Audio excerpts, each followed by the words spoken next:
স্কুলের প্রধান শিক্ষক ডক্টর তপন কুমার মাইতিকে বেস্ট টিচার অ্যাওয়ার্ড দিলেন বঙ্গীয় কৃষি অ্যাসোসিয়েশন।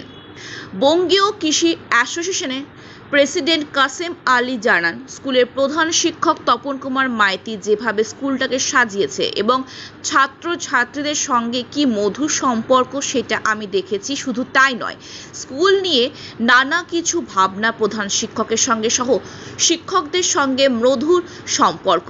তাই সমস্ত দিক দিয়ে পর্যালোচনা করে আমরা আজকে প্রধান শিক্ষক তপন কুমার মাইতিকে 2024-এ বেস্ট টিচার অ্যাওয়ার্ড তুলে দিলাম। প্রধান শিক্ষক তপন কুমার মাইতি বলেন, আমি জানি না এই পুরস্কারের যোগ্য কিনা, কিন্তু আজ এই যে বঙ্গীয় কৃষি অ্যাসোসিয়েশন আমাকে এই পুরস্কারে ভূষিত করলেন, সত্যি আমি আপ্লুত। ধন্যবাদ জানাই বঙ্গীয় কৃষি অ্যাসোসিয়েশনের প্রেসিডেন্ট কাসেম আলীকে। আজ শুভ দিন শিক্ষক দিবস। এই শিক্ষক দিবসে এরকম একটি পুরস্কার পেয়ে সত্যিই খুব ভালো লাগছে। স্কুলের সমস্ত ছাত্রছাত্রীদের নিয়ে আজ ডক্টর সর্বপল্লী কৃষ্ণানের জন্মদিন উপলক্ষে শিক্ষক দিবস পালিত হলো। এই শিক্ষক দিবসে স্কুলে শিক্ষকদের হাতে কিছু পুরস্কার ও ছাত্রছাত্রীদের হাতেও কিছু পুরস্কার দেয়া হয় এবং আজ থেকে বহিরা ভাগ্যবন্তপুর বিএম হাই স্কুলের ডিজিটাল ফিঙ্গারপ্রিন্ট চালু হলো এবং শিক্ষক দিবস উপলক্ষে আজ বিভিন্ন প্রতিযোগিতামূলক। দেখুন, শিক্ষক পৃথিবীতে কিছু কিছু মানুষের আবির্ভাব ঘটে, যে সমস্ত মানুষের কার্যাবলী, তাদের আদর্শ, তাদের মৌলিক বোধ স্মৃতিচারণ করতে হয় প্রত্যেকটি মানুষকে তার জীবনের চলার পথটাকে সুন্দরভাবে পরিচালনা করার জন্য।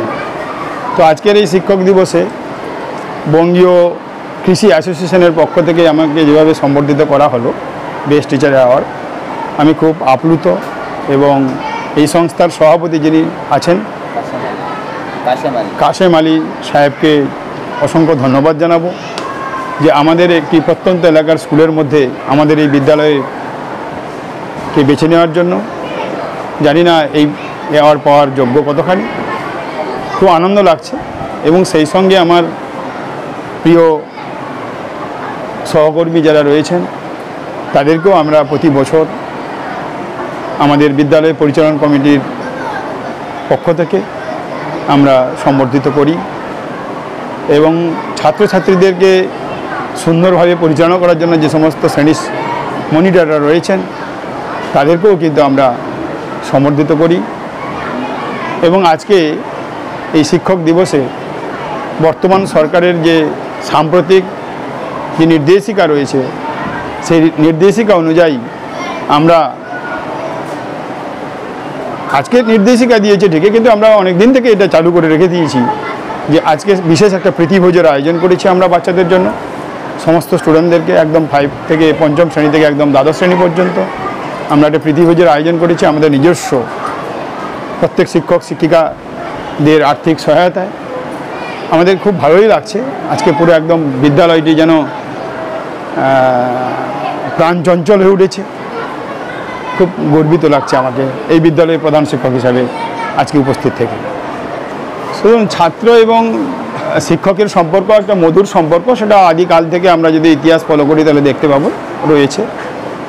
সবচেয়ে যতগুলো পুরস্কার এসেছে তার মধ্যে সবচেয়ে আকর্ষণীয় পুরস্কার 5ম শ্রেণী থেকে যেটা আমি পেয়েছি। ভাবতে পারিনি এত ছোট্ট মস্তিষ্কের মধ্যে সামাজিক যে একটা অবক্ষয় চলছে সেই অবক্ষয় থেকে বাঁচার জন্য আমার হাতে তাদের দেওয়া সবচেয়ে শ্রেষ্ঠ পুরস্কার হিসাবে একটি বেদ আমার হাতে তুলে দিয়েছে। এটা খুব আকর্ষণীয় আমার কাছে মনে হয়েছে। আমি খুব আপ্লিত এবং খুব গর্বিত যে তারা এই দ্বারা বোঝাতে চাইছে যে শাসন ব্যবস্থাটা খুবই দরকার, নাহলে এই শাসনের মধ্য দিয়ে শিক্ষাটাই হচ্ছে তাদের আদর্শ হিসাবে প্রতিষ্ঠিত করবে, সুনাগরিক হতে তাদের সাহায্য করবে। এই শ্রেষ্ঠ পুরস্কার হিসাবে আমি মনে করছি যে তারা যে এই বেদ উপহারটি দিয়েছে, যে তারা বোঝাতে চাইছে, তাদের নিশ্চয়ই অভিভাবক অভিভাবিকাগণ তারা নিশ্চয়ই অনুপ্রাণিত করেছে যে আগের মতো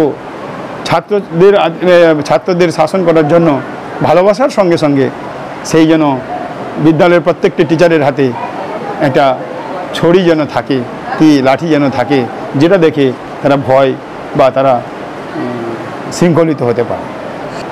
আমরা বলবো যে মহান পুরুষ ডক্টর সর্বপল্লী রাধাকৃষ্ণনের আদর্শটা যতটা সম্ভব অনুসরণ করা, এবং আমি বলবো যে তারা যেন আগামী দিনে সুস্থ সুন্দর মননশীলতার মানুষ হয়ে মানে নিজেকে তৈরি করতে পারে, এবং তারা যেন একটা সামাজিক অবক্ষয়ের মধ্যে তাদেরকে নিজেদেরকে নিয়োজিত না করে তারা যেন এগিয়ে যেতে পারে, সুন্দরভাবে সুন্দর নাগরিক হতে পারে এবং জীবনে বড় প্রতিষ্ঠা